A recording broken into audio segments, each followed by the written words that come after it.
Allah subhanahu wa ta'ala Qur'oni Karimda marhamat qilib aytadiki: "Huvallazi ja'ala lakumul arda zalulan famshu fi manakibiha wa kulu min rizqihi va ilayhin nushur."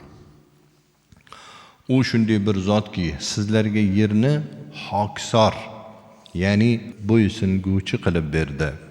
Bas yerning turli burchaklariga sayr qilinglar, yuringlar va Allohning rizqidan yenglar va ilayhin nushur, qaytish Allohgadir. Yerni insonga bo'ysunadigan qilib qo'ydi.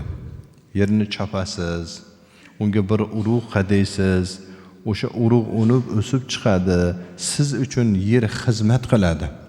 Alloh taolo yerni hokisor qildi.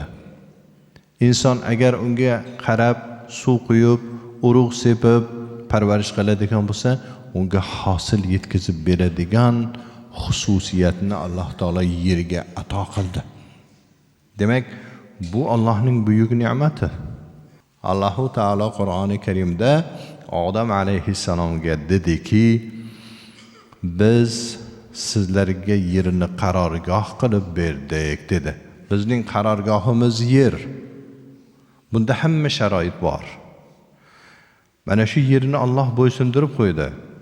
Famshu fi manakibiha. Yerning turli tuman jihatlarida sizlar yuringlar.